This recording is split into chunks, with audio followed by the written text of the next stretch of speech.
BJP എന്ത് നയതന്ത്രമായിട്ട് മുന്നോട്ട് പോയാലും ഇത്തരം വിഷയങ്ങളിൽ BJPയുടെ നിലപാട് എന്താണ്, BJPയെ നിയന്ത്രിക്കുന്ന സംഘടനയുടെ അജണ്ട എന്താണ് എന്നുള്ളത് അറിയുന്നവർക്ക് ഇതൊരു അത്ഭുതമേ അല്ല.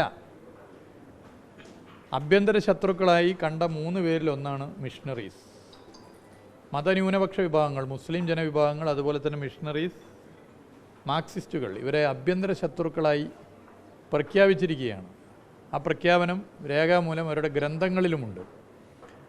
അതിൻ്റെ ഭാഗമായി ആ പ്രവർത്തനങ്ങൾ അവർ നടത്തുന്നു എന്നുള്ളതാണ്. അതിപ്പോൾ കേരളത്തിൽ അതിന് വേറൊരു മുഖം കൊടുക്കാൻ പോയിട്ടൊന്നും ഒരു കാര്യമില്ല. അതൊക്കെ ആളുകൾക്ക് മനസ്സിലാവുന്ന കാര്യമാണ്. കേരളത്തിൽ കേക്ക് മുറിക്കുകയും കേരളത്തിന് പുറത്ത് വേറെ എന്തെങ്കിലും മുറിക്കുകയും ചെയ്യുന്ന രീതിയൊക്കെ തന്നെ നാട്ടിലെ ആളുകൾ മനസ്സിലാക്കുന്നുണ്ട്.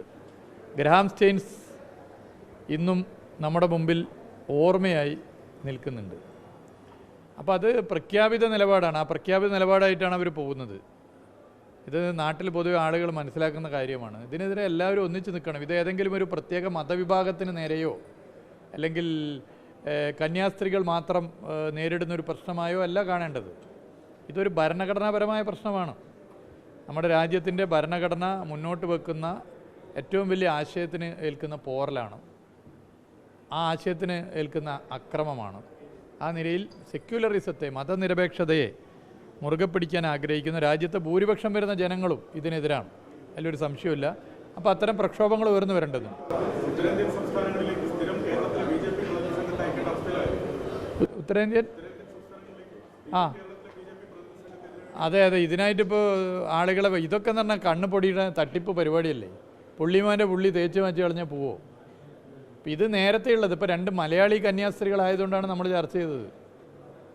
ഈ പറയുന്ന സംസ്ഥാനങ്ങളിൽ ഒക്കെ തന്നെ കഴിഞ്ഞ കാലങ്ങളിൽ നടന്ന അക്രമങ്ങൾ, അതിൻ്റെ കണക്ക് എടുത്ത് പരിശോധിച്ചാൽ മതിയല്ലോ. ഉത്തരവാദിത്തപ്പെട്ട സംഘടന പുറത്തു വിട്ടിട്ടുണ്ടല്ലോ.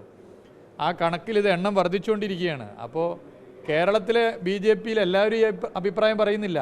കേരളത്തിലെ BJPയിലെ ഒരു വളരെ മൈനോറിറ്റി ആയിട്ടുള്ള കുറച്ച് ആളുകളാണ് കേക്ക് കൊടുക്കണം എന്നുള്ള അഭിപ്രായം പൊതുവെ പറയുന്നത്. ബാക്കിയുള്ളവരും പരസ്യമായി ഉത്തരേന്ത്യയിൽ നടക്കുന്നതിനൊക്കെ തന്നെ പിന്തുണക്കുന്നുണ്ട്. അതൊരു വസ്തുതയാണ്. അപ്പോൾ ഇവിടെ ആളുകളെ പറ്റിക്കാൻ വേണ്ടിയിട്ടുള്ള ഓരോ നിലപാടാണ് സ്വീകരിക്കുന്നത്. അതെ, അത് അറിഞ്ഞ ഉടനെ തന്നെ അടിയന്തരമായി അന്വേഷിക്കാൻ പൊതുമരാമത്ത് വിജിലൻസ് വിഭാഗത്തോട് പറഞ്ഞു.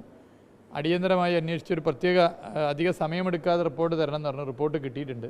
ഉടനെ തന്നെ റിപ്പോർട്ട് പരിശോധിച്ച് കാര്യങ്ങൾ നിലപാട് സ്വീകരിക്കും. അത് എങ്ങനെയെന്നുള്ളത് പരിശോധിച്ച് നിലപാട് സ്വീകരിക്കും. അത് പോരായ്മയോട് ഒരു തരത്തിലും സന്ധ്യയില്ല. അതിൽ പോരായ്മ ഉണ്ടെങ്കിൽ ശക്തമായ നിലപാട് സ്വീകരിക്കും.